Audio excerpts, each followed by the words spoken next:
Alors, dernier vlog à New York. Après le pic, on est parti se reposer à la maison et quand on avait encore un peu faim, on est ressorti.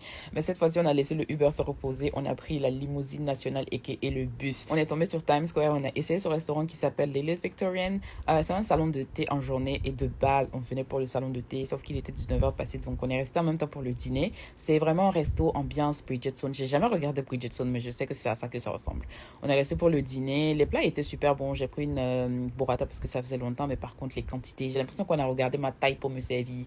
J'étais pas rassasiée, donc au coin de la rue, là, j'ai pris une saucisse pour manger, pour compléter un peu. Le lendemain matin, on n'a rien fait de spécial. Je suis juste allée dans un petit marché, une ivoirienne qui vendait les petits condiments où j'ai pris des petites choses pour rentrer à la maison. Et le soir, c'est là qu'on a fait les vraies choses. C'est ma deuxième fois à New York, mais c'était ma première fois d'aller dans le Bronx. On allait visiter une petite île qui s'appelle City Island. Et la particularité de l'île, c'est qu'ils ont des restaurants autour, une dizaine de restaurants, et eux tous ne font que du seafood. Donc si vous êtes un amoureux de fruits de mer comme moi, vraiment, c'est le paradis. Il y a certains restaurants qui ont déjà commencé à décorer pour Noël. Donc la nuit, c'est vraiment super beau à voir. Mais il paraît que la vraie ambiance, c'est surtout en journée, quand vous venez en famille, avec un groupe d'amis. Vous pouvez voir le coucher du soleil sur l'île et tout. Donc je pense que c'est vraiment quelque chose à faire si vous venez en groupe, quoi. On est aussi tombé sur ce rallye. Ça durait genre 5-10 minutes. C'était tellement intéressant.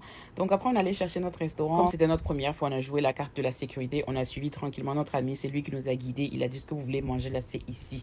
Donc on est parti à Seafood City, c'est le nom du restaurant. Je ne m'attendais pas à ce que ce soit aussi grand et aussi plein à craquer. En plus, il y avait des gens même dehors. Comme boisson, on a commencé par une margarita. Ils ont commandé deux types de plats, du seafood frit et puis du seafood boil. On a commencé par le frit. C'était un mélange de tout, coquilles Saint-Jacques, du homard, des crevettes. Il y avait tout ce que vous trouvez dans la mer là, tout était là-bas. Mon préféré, c'était le deuxième plat par contre, c'était le seafood boil. C'était bien juteux, bien assaisonné. Il manquait juste un tout petit peu de piment et puis ça allait être parfait. On a pris un dernier verre en partant, ça s'appelle Ene Colada. C'est un mélange de Hennessy et puis Pina Colada. Je n'en dirai pas plus sur cette boisson. Vous-même partez goûter et puis vous faites votre propre expérience. En tout cas, c'était la fin de la journée. J'ai bien aimé. Bye New York!